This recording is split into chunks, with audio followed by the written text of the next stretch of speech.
শ্ৰদ্ধাৰ ৰাইজ, আমাৰ চৰকাৰ শাসনত অহাৰ 2 বছৰ নহওঁতে আমাৰ যিমানবিলাক আমি ৰাইজক নিৰ্বাচনৰ সময়ত কথা দিছিলোঁ, এটা এটাকৈ আমি তাক ৰূপায়ণৰ দিশত আগবাঢ়িছিলোঁ।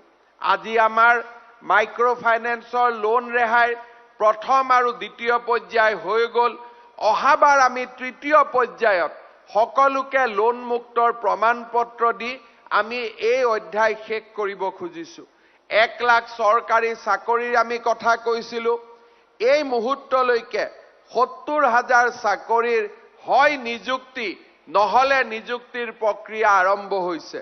অহা মাহত আমি আকৌ 15,000 চাকৰিৰ এই মাহ আৰু অহা মাহত আমি বিজ্ঞাপন দিম আৰু চাওঁতে অহা 3-4 মাহৰ ভিতৰত আমি 1 লাখ চাকৰিৰ আমাৰ যি দায়িত্ব সেই দায়িত্ব আমি সম্পূৰ্ণ কৰিম। নিৰ্বাচনৰ সময়ত আমি ৰাইজক কৈছিলোঁ যে আমি লাহে লাহে অৰুণোদয় আঁচনি ৰাইজক সম্প্ৰসাৰণ কৰিম। অৰুণোদয় আঁচনিৰ আমি হিতাধিকাৰীয়ে পোৱা টকাৰ পৰিমাণ আমি বৃদ্ধি কৰিম।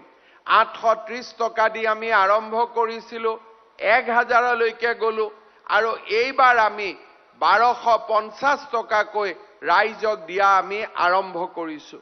আপোনালোকে জানি অত্যন্ত ভাল পাব যে অহা 12 তাৰিখৰ পৰা 12 ডিচেম্বৰৰ পৰা অৰুণোদয় আঁচনিত আমি নতুন হিতাধিকাৰী আকৌ নতুনকৈ তালিকাভুক্ত কৰাৰ কামো আমি আৰম্ভ কৰিম। অৰ্থাৎ এই বঙাইগাঁও জিলাত মই আশা কৰা মতে আৰু 20-22 হাজাৰ মহিলা বা মহিলা পৰিয়াল এই অৰুণোদয় আঁচনিৰ লগত জড়িত হ'ব। চাওঁতে আমাৰ মাত্ৰ গভৰ্ণমেণ্টত 1.5 বছৰ হৈছে।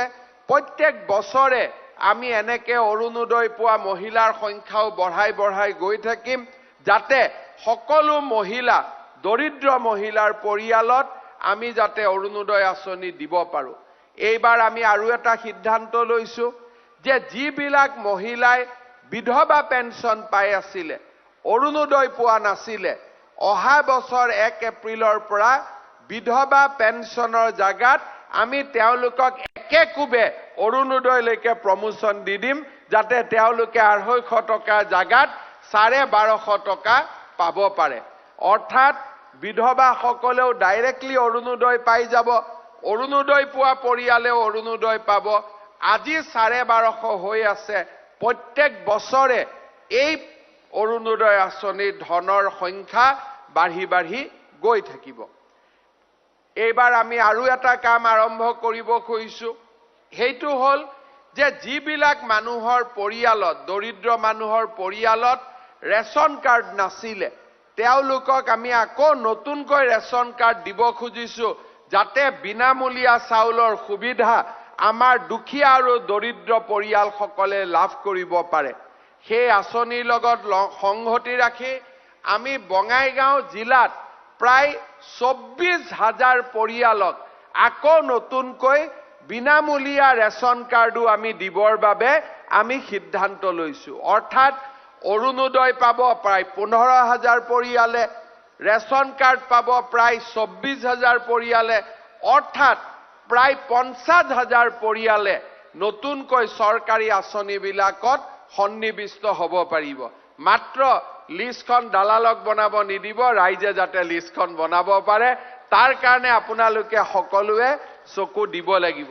আজি আপোনালোকে দেখিছে যে প্ৰধানমন্ত্ৰী আৱাস যোজনাই হওক, ৰেচন কাৰ্ডেই হওক, অৰুণোদয়ে হওক, আমি এফালে বিকাশৰ কাম কৰি গৈ আছোঁ, এফালে দৰিদ্ৰতা দূৰীকৰণৰ বাবে আমি কাম কৰি গৈ আছোঁ। অৰ্থাৎ দৰিদ্ৰ মানুহৰ সংখ্যা কমি যাওক আৰু লগে লগে আমাৰ অঞ্চলটো বিকাশৰ এক নতুন গতিলৈ ধাৱমান হওক।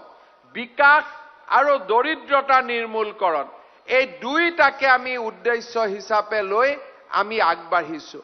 আমি 1 লাখ চৰকাৰী চাকৰি দিয়াৰ পিছত অহা বছৰৰ পৰা যুৱক যুৱতীসকলৰ স্বাৱলম্বিতাৰ বাবেও আমি 5,000 কোটি টকাৰ এখন বিশাল আঁচনি গ্ৰহণ কৰাৰ আমি পৰিকল্পনা কৰিছোঁ, যাতে চৰকাৰী চাকৰিও ল'ৰা ছোৱালীয়ে ল'ব পাৰে আৰু ল'ৰা ছোৱালীয়ে ব্যৱসায় বাণিজ্য আৰু উদ্যোগ প্ৰতিষ্ঠাৰ ক্ষেত্ৰতো যাতে আগবাঢ়ি যাব পাৰে এক প্ৰকাৰ ক'ব গ'লে আমি মিছন বসুন্ধৰাই হওক ৰাইজক মাটিৰ সুবিধা দিয়াই হওক আজি এছটি এছচিৰ চাৰ্টিফিকেট যাতে সহজে পাব পাৰে তাৰ বাবে মিছন ভূমিপুত্ৰই হওক আমাৰ লাইসেন্স আদিৰ কাৰণে যাতে কাৰ্যালয়ত গৈ থিয় হ'ব নালাগে তাৰ বাবে পৰিবহন এমপ্লয়মেন্ট ডিপাৰ্টমেন্ট অটোমেশনে হওক আজি আমি সমগ্ৰ অসমখনত এটা নতুন দিনৰ খুৰুজ কঢ়িয়াই আনিবৰ বাবে